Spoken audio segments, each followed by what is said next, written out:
Greetings to you, Flitterkriz. What brings you to my office today? Hello, Doctor. I hope I'm not interrupting anything. I heard from my friends that you were the the creature to talk to when it comes to things that can be hard for the heart to let go. Certainly. Have a seat and tell me what's on your mind. Thank you so much. I have sought your shelter today for something that has been a big part of me before probably finding out what I could do with my life. It's not always an easy thing to handle from day to day. Oh?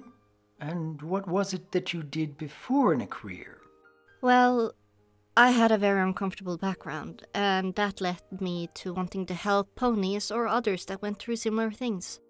Without having to go into too much detail, I chose to become a therapist. It is not like a shrink or psychologist, but one that focuses more on the whole picture than just the brain and the mental. It takes into account all aspects of a person's life and how it actually affects it. Sounds fascinating. It is admirable to see that you wanted to get into a career of helping ponies. How did it make you feel? Well, after I was done with education, it felt great. That I was able to not just help others and random people if anything came out of nowhere, only emergencies of course, but I was also able to help myself with all the stuff I have been stuck with all over the years. Sadly, that feeling and ability came with some dark sides. Oh dear. If you don't mind my asking, Miss Flitterkriz, what sort of dark sides are you referring to? No, not at all. It's a part of the job, is it not? What I can say is that being sensitive both of feelings and an empath, I quickly learned I have trouble with not taking the job home, if you understand what I mean. I could not stop caring about the patients. I started giving more and more time and help than what was healthy for me to do. The patient-therapist relationship sometimes became friendships instead, and that is a big no-no when working professionally. It also did not help that I had from earlier family business work developed a very sensitive and damaged nerve system, to the point that it could have made me very, very ill. So much stress and not enough boundaries was not a good mix. I can only imagine. I've only been portraying a character online who is a therapist, so I'm sure you've had far more in-depth experiences than I've ever had, Flitterkriz. Though I can at least partially relate to that feeling of having a few others who don't understand boundaries, wanting to have a more personal, friendly relationship even when it stresses you out. How did things turn out in your therapy career? I worked for about 6 months before my symptoms of too much stress kicked in. And of course, 1 month before that, I did notice that I was not keeping up to the rules.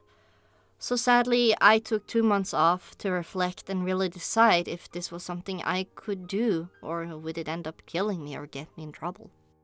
Well, I'm glad you were able to take a break from the stress, have an opportunity to figure out what you really want to do in life.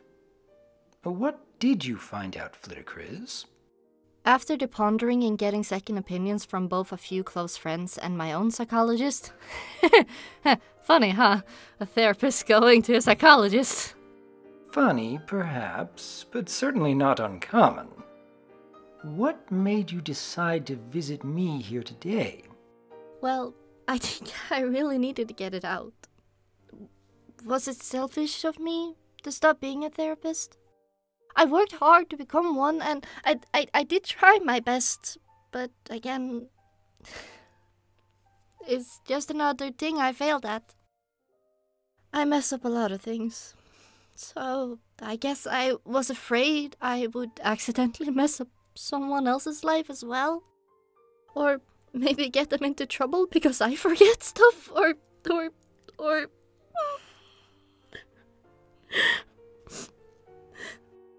Well, I can imagine that would be overwhelming for most people over the long term. I wouldn't blame you for feeling as though one mistake could lead to dire consequences in someone else's life. It's a part of the job. Knowing that a wrong word or a badly placed priority can send someone down the wrong path or stagger their healing. I found out that, yes, I can help other people for short periods, but that is not something I can do long term, both for my own health and for the safety and health of the patients and the people I care about. It's at least what I'm telling myself. An unstable mental health caregiver is a dangerous mental health caregiver. I will admit, it is enlightening to listen to experiences from someone who actually did get to work as a real therapist.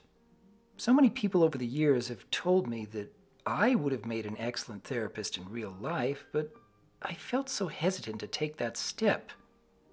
I had supposed, just as you discovered, that I'd be overwhelmed by the stress of wanting to help others and yet constantly worrying about whether I had given them the best advice. I work an entirely different career and only occasionally take part in what you and I are doing now.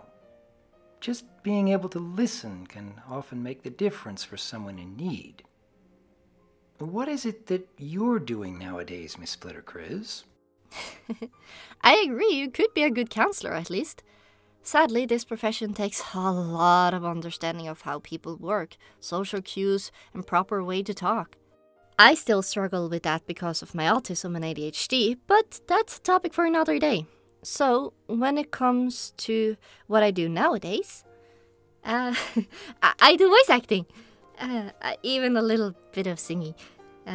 I'm still struggling with my stage fright, but working on projects in a private room and finding out that I can help bring life to stuff really gets me excited. The best part is that I can say that even if things goes wrong, the stress level doesn't go up. I have actually found a job that will not end up causing my nervous system to shoot up. I, of course, still try to help people if they are in need in emergencies, but I don't do long-term therapy anymore. So, you can say that the fandom and people who introduced me to voice acting kinda saved my life. 'Tis lovely to hear that you've found something you feel passionate about, yet won't overwhelm you with stress. I sincerely hope that your new pursuits will serve you well, and also provide for your independence in the long term.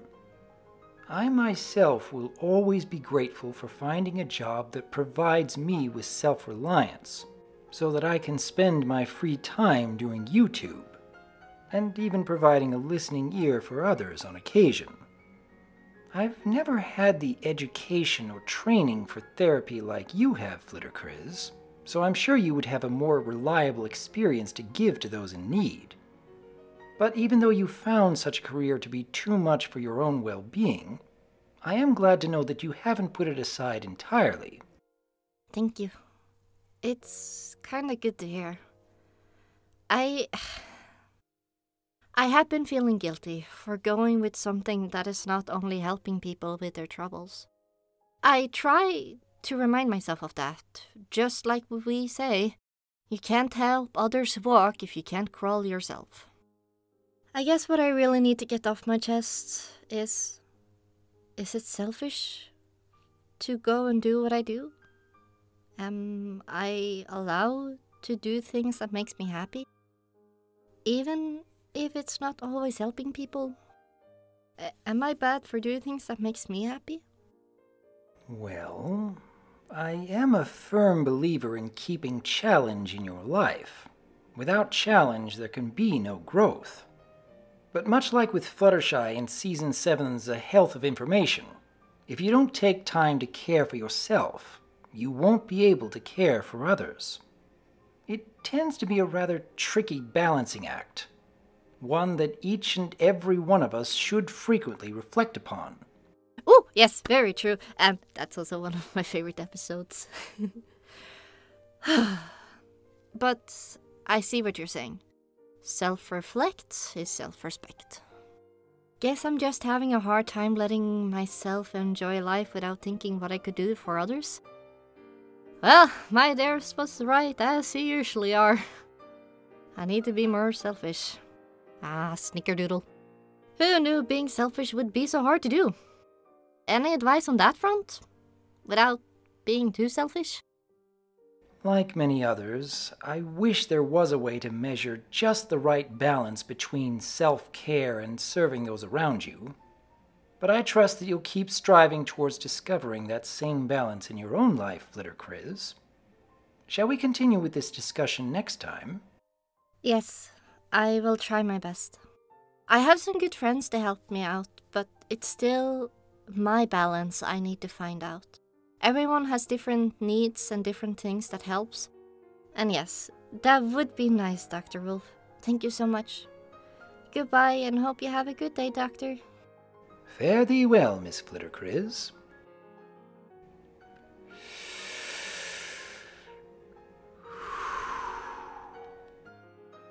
It's good to be helping.